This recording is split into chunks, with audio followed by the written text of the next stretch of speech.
Улиците низ главниот град стануваат опасно место и за возачите и за пешаците. Во Скопје секојдневно се регистрираат сообраќајни незгоди од кои дел завршуваат фатално. Само во една полициска акција дури 40% од возачите во метрополата биле под дејство на алкохол. Министерот за внатрешни работи најави поголемо присуство на улиците и зачестени сообраќајни контроли.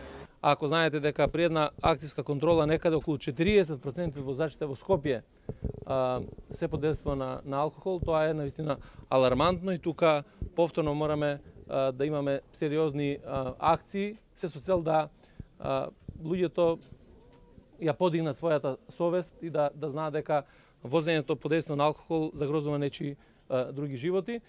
Телевизија 24 претходно објави дека со казни од сообраќајни прекршоци државниот буџет во изминатите 5 години од 2012 до 2016 година се наполнил со над 16 милиони евра или во просек по 3 милиони евра годишно. Граѓаните од една страна се жалат на високите казни за сообраќајни прекршоци, но од друга страна пак сообраќајните несреќи од година во година се зголемуваат. Податоците кои Телевизија 24 ги доби од МВР покажуваат дека само минатата година, до месецот декември, во земјава црниот биланс покажува дека имало над 8000 сообраќајки, во кои животот го загубиле 130 лица. Најголемиот дел од нив или повеќе од 3000 сообраќајки имало само во Скопје, најмалку пак во Струмица.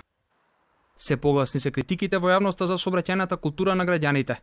На социјалните мрежи секојдневно се споделуваат и слики од учесници во сообраќајот кои прават разни прекршоци, од паркирање на непрописни места до возење во спротивна насока.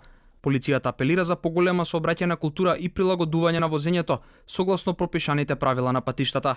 Сепак само во текот на викендот во Скопје се случиле 22 сообраќајни незгоди во кои едно лице го загубило животот, додека 33 возачи го управувале возилото без возачка дозвола.